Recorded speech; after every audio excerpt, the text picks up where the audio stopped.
Bisa. Kalau nggak kedengeran suaranya bisa melingkar Pak ya, boleh ke sini kiri kanan. Kalau nggak dengar nanti bilang aja biar saya kerasin suaranya. Ya. Baik, assalamualaikum warahmatullahi wabarakatuh. Waalaikumsalam warahmatullahi wabarakatuh. Alhamdulillah, wassalatu wassalamu ala rasulillah. Sebelumnya perkenalkan Pak, nama saya Muhammad Nafis, mahasiswa di sini. Ya, insya Allah bantu Bapak nanti insya Allah jelaskan apa sejarah-sejarah yang ada di sekitar Masjid Nabawi. Sebelumnya udah haji semua Pak ya? Insyaallah, alhamdulillah. Semoga mabrur hajinya. Yang pertama di sini itu ada yang namanya yang saya tahu adalah Masjid Nabawi. Masjid Nabawi ini dulunya nggak kayak gini Pak. Madinah itu nggak sebesar ini. Madinah itu sebesar ini aja nih. Pagar-pagar ini kurang lebih. Itu kota Madinah udah segitu aja dulu. Pagar-pagar nih. Kalau Bapak lihat sekitar itu aja masjid Madinah nggak ada sebesar itu.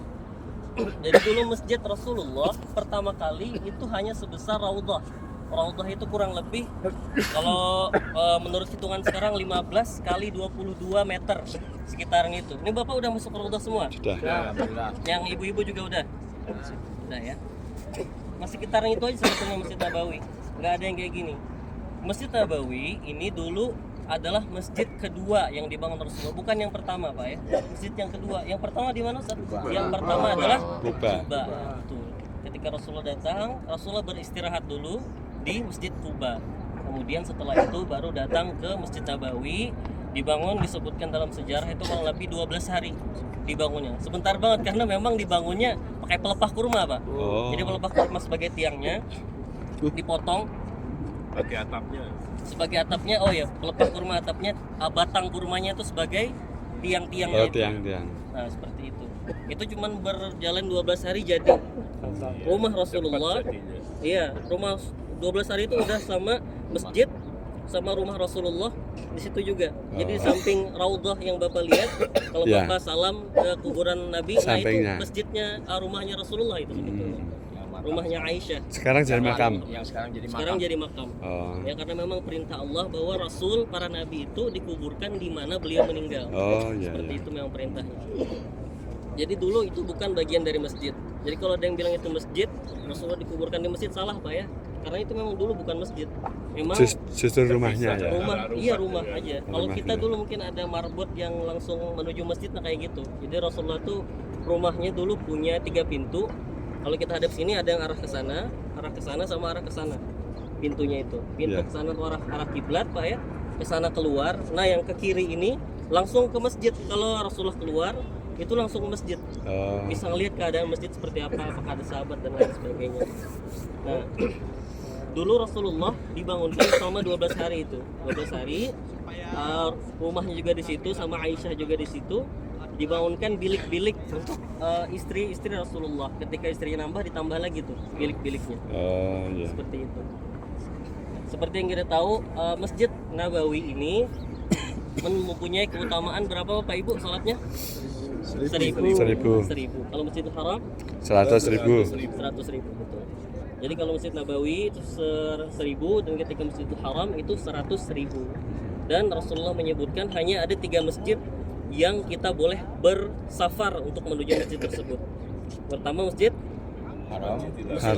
Yang kedua Masjid Nabawi. Masjid Nabawi. Yang ketiga Aqsa di Palestina. Ya, jangan lupa doakan saudara-saudara kita di Palestina Pak Ibu ya. Iya. Itu untuk sejarah Masjid Nabawi. Sekarang kita melihat ada yang namanya Saqifah Bani Sa'idah. Apa ini Saqifah Bani Sa'idah? Ini sebetulnya lagi direnov. Aslinya di situ ada kayak taman kecil sebetulnya. Tapi itu bukan dari zaman Rasulullah, bukan, memang monumental aja sebagai memperingati. Saqifah itu Bapak Ibu sekalian sebetulnya artinya atap. Saqfun itu artinya atap. Kalau bahasa kita sekarang mungkin pos ronda kali. Pos rondanya kita. Kenapa? Siskamli. Karena di situ tempat para sahabat dulu baik dari Ansar atau Muhajirin bertukar pendapat, bahkan berdebat di situ. Dan Saqifah itu nggak cuma satu sebetulnya. Jadi setiap kabilah itu punya Saqifahnya sendiri, punya pendopo bahasa baiknya ya. Kalau pos ronda mungkin konotasinya kurang baik. Pendopo sendiri gitu, tempat mereka seperti balai desa. Nah seperti itu, seperti balai desa, gimana mereka bertukar pendapat, apa yang punya pendapat ini dan lain sebagainya seperti itu. Nah, maka kenapa Bani Saqifah ini yang tersisa, kabilah-kabilah lainnya ada? Itu seperti misalnya kita RT 1 punya balai desa sendiri, punya pendopo sendiri, RT 2 punya pendopo sendiri, sama seperti ini. Ini kabilah Bani Sa'idah namanya. Nama kabilahnya Sa'idah. Bani Sa'idah itu punya pendopo sendiri. Di tempat-tempat lain juga ada sebetulnya Pak.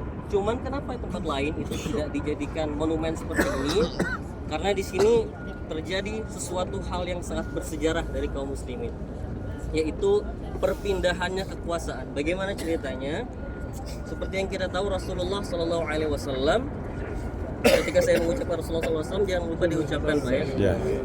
Ketika Rasulullah SAW itu menjelang kematian beliau, menjelang meninggal beliau, itu Rasulullah sempat sembuh lagi setelah beberapa hari sakit parah, yang mana para sahabat sudah takut gini ketika Rasulullah takut wafat. Tapi tiba-tiba beberapa hari sebelum wafatnya justru Rasulullah sehat, menunjukkan kesehatan, dan para sahabat waktu itu sangat senang gitu, merasa ini Rasulullah berarti akan sehat nih.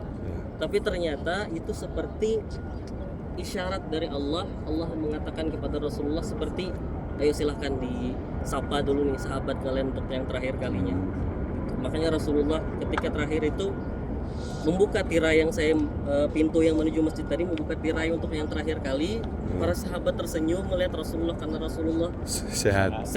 Ya. Tapi ternyata mendadak di keadaan seperti itu, sahabat sudah beraktivitas seperti semula, padahal waktu itu sahabat sudah ngumpul gitu ketika Rasulullah sakit, karena jaga-jaga nih. Ya.